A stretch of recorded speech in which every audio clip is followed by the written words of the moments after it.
Yep. An idea growing in popularity with the American people is the support of socialized medicine. Socialized medicine is the policy of having free healthcare available to every citizen in the nation. While making for a very nice concept, the execution falls far short of the idea. In truth, socialized medicine is bad for patients and for doctors.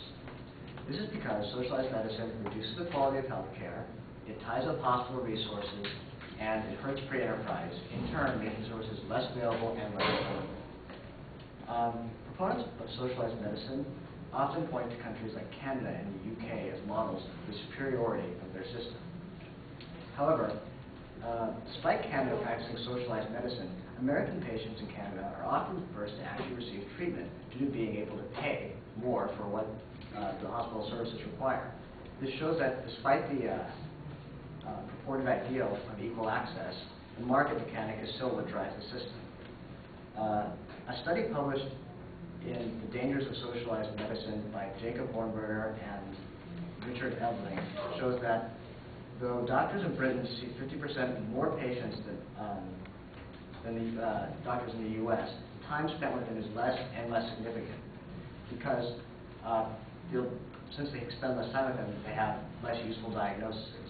For example, only 1/3 as many Britons who needed dialysis received it as American patients.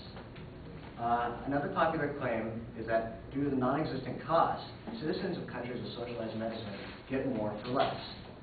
However, statistics show otherwise.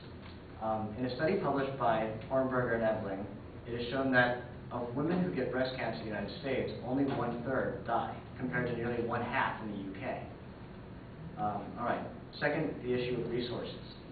A study by the Cato Institute revealed that in British hospitals, where over 1 million people are on the waiting list at a given time, 15% of the hospital beds were empty, while another 15% were occupied by chronic patients who did not require hospital services and were using it as more of a free nursing home. In the same study, it was shown that though Kaiser spent the same amount of money per person as British hospitals, Kaiser patients receive better care and access to more services. And for my last point, I'll explain why socialized medicine hurts free enterprise.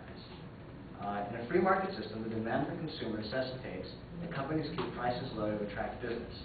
A study published in a book called Medical Warrior showed that the cost of cosmetic surgery went down over the decade of the 90s due to high demand and availability.